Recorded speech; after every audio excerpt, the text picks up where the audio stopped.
My name is Mariana Benson. Donna was my friend, as she was a friend to most of you. She and I taught in Madison while our husbands, Earl and Jeff, taught at the lab school in Chicago. Donna was a 6th grade social studies teacher, and I was the school library media specialist. Through the years, we witnessed a parade of superintendents.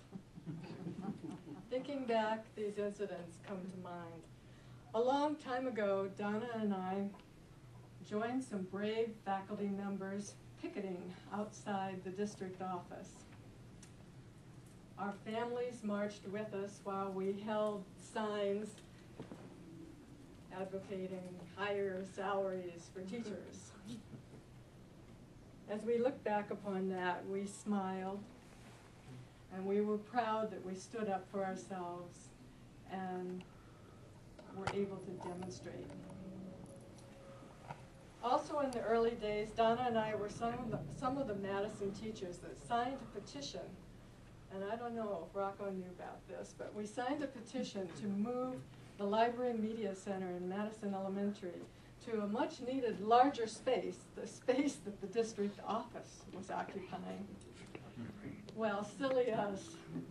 We were shocked when the superintendent yelled at us. Years later, we looked back and smiled. Actually, I think we got the last laugh because that media center was moved to that very district office space. Also in the early days, Donna and I were some of the Madison teachers. Excuse me, I already did that. So what gets about getting old, you know, you have to have your notes and you forget things. There was another superintendent's decree that all Huth teachers should take their classes to the new computer lab. And this was in the early days of the Mac computers, and many teachers were still kind of fearful of the new technology. Some were laughing.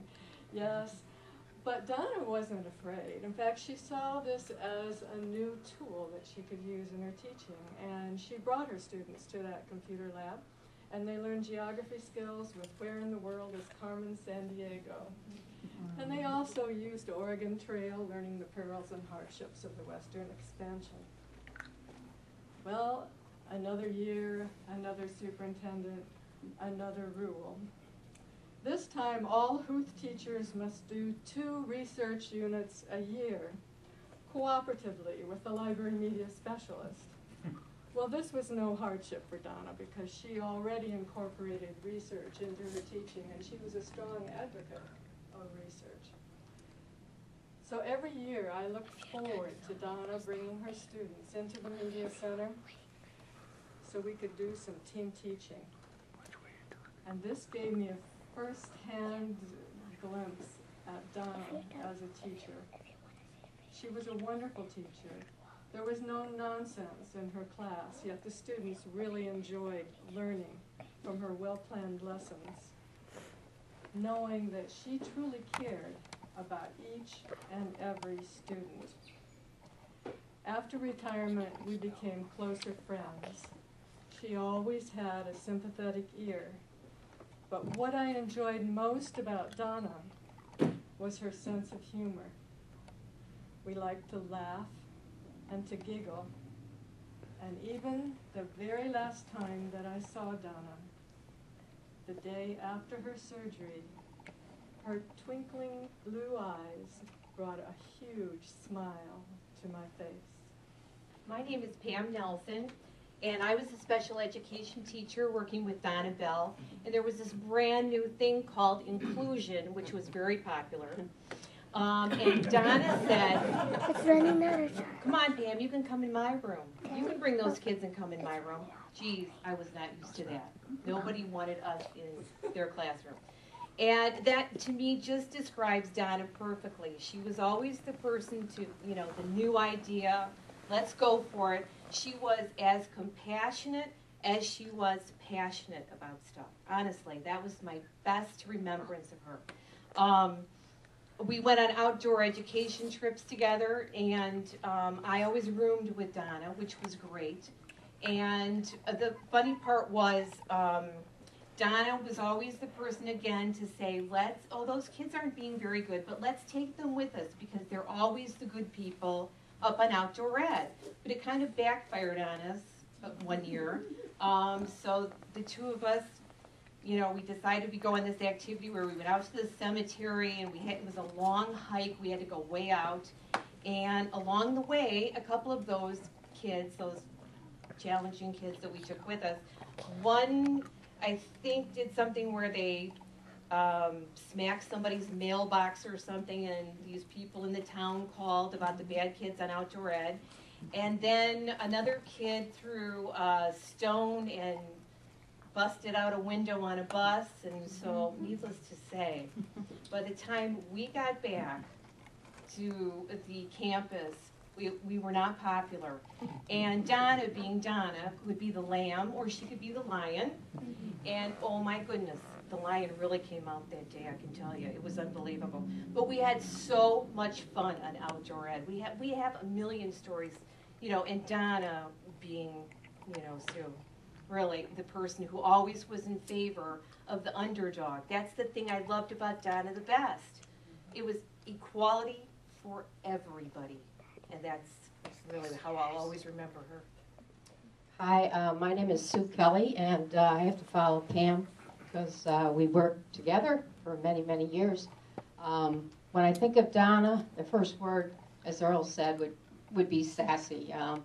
We just, we shared some distinctive things together. We were the two females in the whole district that understood and rooted for the Bears, We would stop on Friday and discuss who they were playing, and on Monday morning it was all about, we'd kind of discuss the game, and she'd say, "Hey Sue, how'd those Bears do?" "Oh, I'm looking forward to it."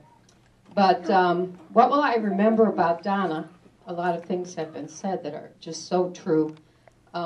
We shared some funny times and some sad times with, together. We both came to Huth at the same time, and really they brought the 6th grade there, and there was no room for us. And so we were finding out we had classrooms in the library, in the cafeteria, all these little nooks, these classrooms that had not been used, they had no windows. And she looked at me and she goes, "Hey Sue." I said, "What, Donna?" She said, "I wonder if we're going to get kissed." And I said, "What do you mean kissed?" She said, "Well, usually you get kissed after you've been, So that was one of my favorite things. And truly it was like that as we first started. Donna was, I came over from a different school that had been closed, and we kind of revered Donna. But I'll tell you what, when her face turned red, I kind of went and slid the other way because I knew she was mad at somebody. But my favorite memory was one year in, it was 93. My husband died in July, and I came back to school, and they had given me again a classroom that was being worked on. There were telephones in the closet. There were wires coming in the window. They were building the new part of Huth, and she came in, and she said, "How are you, Sue?" And I said, "Oh, I'm doing okay." And she goes, "This is not right. They should not do this to you." So what did she do? She marched to the office, and she said, "You got to take care of Sue." And she was my hero, and so I'll always remember her. Thank you.